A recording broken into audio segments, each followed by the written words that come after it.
Today I will be giving you my picks for Wild Card Weekend. We are coming into this pretty quickly. The playoffs start this weekend. Is very exciting. But before we get into this, I just want to let you know, my picks are going to be placed a little bit different this week. I'm going to talk about each game more in depth as there are fewer of them. Also, make sure to hit that subscribe button, that like button. I'm trying to get to 1,000 subs by the end of February. And make sure you share with your friends as well. When we hit 1,000 subs, I'm going to do another jersey giveaway just like I did at 500 subs. So either way, make sure you share with your friends, family, uncles, grandmas, aunts, cousins, brothers, sisters, dogs, peanut butter jelly sandwich owners, maker, I don't know. Share with people. Let's get to 1,000 subs, and let's get right to this video.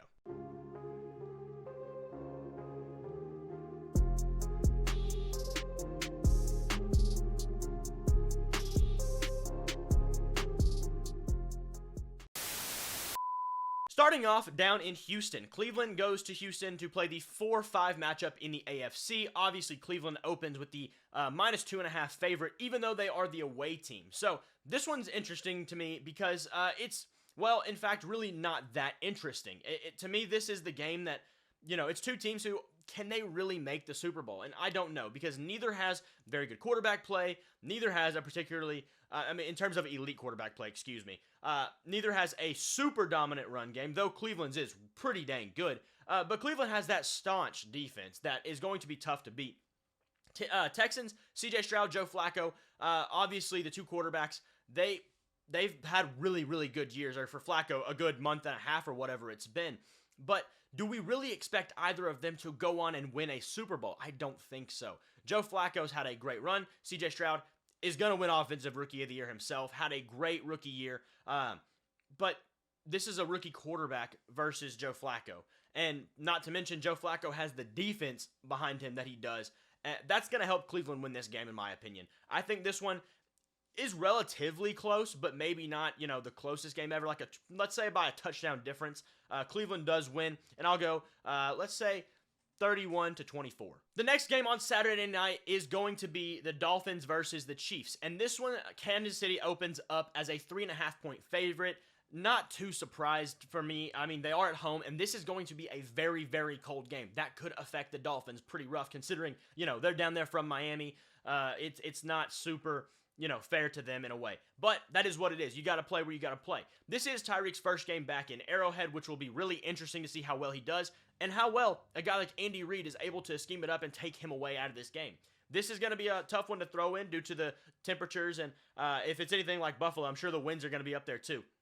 But this is an interesting one because the Dolphins' defense has been just brutally thrashed with injuries. We lost Bradley Chubb, Jalen Phillips early in the season. Recently lost Andrew Van Ginkel, who replaced one of them, and that wasn't even his position to play. They lost Jerome Baker. They're probably out Xavier Howard. It's not looking good for Miami defensively. The good news for them is the Kansas City Chiefs' best side of the ball is actually their defense, even though they do have Mahomes and Kelsey on the other side. But their strong suit is their offense in Miami. So whenever that matchup's on the field, the offense of Miami and the defense of Kansas City, we will get to see some really good football and a really good matchup. All you have to do in this game, in my opinion, for Kansas City is make sure you don't turn the ball over 2, 3, any more than 2 times, really. One turnover, yeah, it may happen, but you can't have multiple turnovers this game if you want to win with how bad your offense has been. And you have to force turnovers on the other side of the ball. Yes, that's pretty much every game ever. Make more turnovers than the other team. However, this is going to be a big one for them. And I just do think, though, that the defense is going to be able to, you know, not have the game that they're used to. And I think Miami is going to come in there and run the ball. I think they're going to be able to. Devon Achane, Raheem Mostert should be back this week. I think they are going to be able to just outpace them on the field. And it's going to lead to a Miami Dolphins upset in Kansas City. First game on Sunday, the day opens up with Buffalo versus Pittsburgh, and my Pittsburgh Steelers have been a little bit slighted by this. They're a -10 underdog. That's pretty rough. I really, really don't know if that. I actually personally think if you're a bettor, you should definitely take the under on that. I think Pittsburgh's able to keep it close, or maybe not. I don't know. Either way, this is going to be a very cold game as well. The winds are going to be brutal here. I don't see a lot of throwing the ball, which is kind of a problem for Buffalo in my opinion, because they run the ball well, don't get me wrong, but their best, case is having Josh Allen use his cannon of an arm and sling it down the field once their running game gets going. The Steelers have a good front seven, a really good front seven. However, they are out TJ Watt. There are some injuries on both sides of this game, for sure. But, there's either two options here, in my opinion.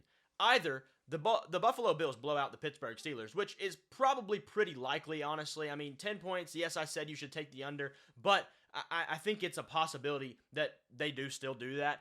But the other option is it's going to be a really ugly, grinded-out game. That's a game that Pittsburgh's very used to playing in. And if this is just like Kansas City for Buffalo, if Josh Allen, if Patrick Mahomes turns the ball over multiple times, you might have a chance to win if you're Miami or Pittsburgh.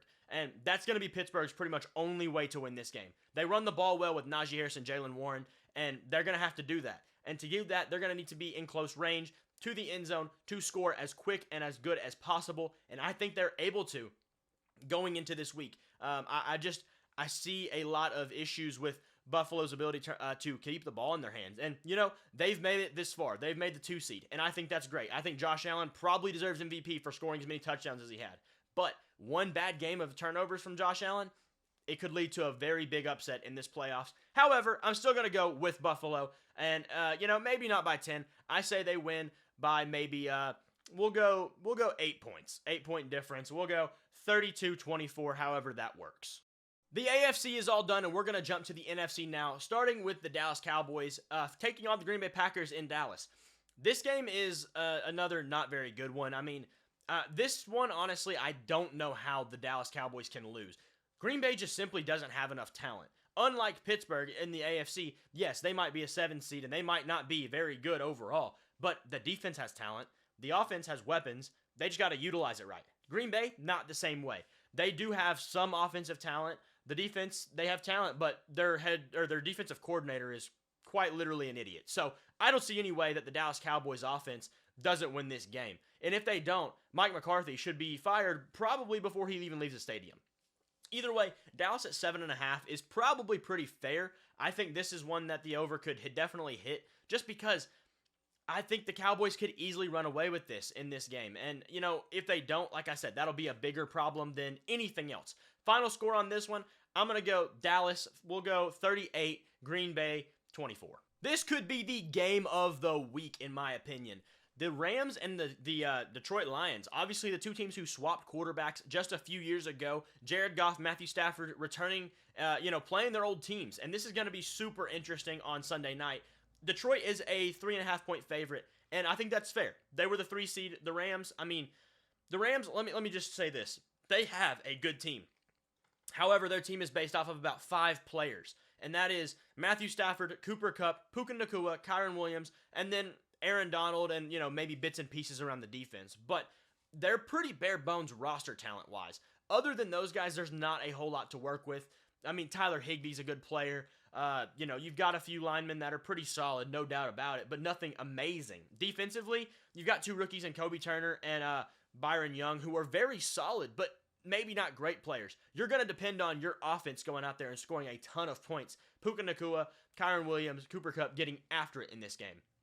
Detroit side of the ball, I mean, they've been good all season, and they've overachieved to a point for some. They've underachieved for some. It's just a depend. They beat Dallas a few weeks ago, whether you want to say it or not. The refs screwed that up. They beat them. It's basically undebatable. You can't really say that other than the win column, lose column. But if you know anything, you know that the refs screwed that game over. Either way, beyond the point, this is going to be a very, very close game. I think it's a high-scoring one. Neither defense is that great, and that's probably going to be the downfall of both of these teams come later in the playoffs. But I am very narrowly going to take the Detroit Lions here. This is one that I just don't like in general. I don't like picking this. I think it's just too hard to pick, to be honest with you. I'm going to go with Detroit getting a win on this, probably 34-31. It's going to be a close one, and it's going to be a shootout. Our final game of the week, Philly, the 4 seed, takes on Tampa Bay, the 5 seed, swip that around. That's the 4 and 5. Tampa Bay's the 4. They won their division, and, it is what it is. But this is on Monday, and the last game of the week. Everybody's going to know who they're playing pretty much at this point, except for the one team in the NFC that might change based on this. But Philly, they are opening as favorites. They have had a massive train wreck of an end of the year. And, it's embarrassing. They lost to the Giants and the Cardinals in the final 2 weeks. I don't know how many games they lost in the final 6 weeks. I believe it's like 4 or 5. But this is a bit, inexcusable. And they had a chance to go to the Giants this past week and win a game in the last week of the season that they should have easily won. Yes, Jalen Hurts got hurt. Yes, A.J. Brown got hurt. This guy got hurt. That guy got hurt. But you can win this and get yourself some momentum heading into the playoffs, and they did not capitalize on that. This week, they roll another lucky chance, in my opinion. You get the worst team possible that you could have played. Yes, Bucs are a decent team, not saying that. But in the NFC, yeah, I mean, you could have landed Green Bay, but at the same time, no, you couldn't have because you didn't win your division. So, with their options, playing Detroit, playing San Francisco if they were to fall out of the 1 seed, playing Dallas, this is the best option, 100%. You get to go in here and try to win this game that you've already done this season, not to mention that. And the Bucs, they rely on Baker Mayfield to get things done. And that's not necessarily a bad thing, but it's also not necessarily a good thing. I think as long as Jalen Hurts is healthy enough to throw a ball accurately and his finger doesn't bother him too much, the Eagles should win this game. I don't see any problem with that. And, this is a good way for you to start your run. If they win this game convincingly, the Eagles, once again, become a scary team in the playoffs because they have the talent. They just got to put it together. I'm taking the Eagles 27-17. With my projections, this will lead us to the next round of the playoffs. The Ravens will play the Browns in another divisional matchup. That'll be interesting. The Bills will play the Dolphins in their divisional matchup, which is another really interesting one. The Cowboys and Lions will play again to, try to see if they can beat them for real this time. The Cowboys, that is, if they actually can beat the Detroit Lions without getting bailed out. And the Niners take on the Eagles, which will be if the Eagles can win convincingly against Tampa Bay, then this might be a really tough one to land with. I mean, that's where you put yourself by rolling out of the last part of the year. But either way, this is what we're looking at for the next round. Thank you guys for watching this video. Let me know what you think about my takes down in the comments below. And make sure you leave me your predictions on every game in the comments as well. Once again, make sure to hit that subscribe button and that like button to help me grow my channel and get to 1,000 subs by the end of February. And I'll do another jersey giveaway. Either way, I'll see y'all next time.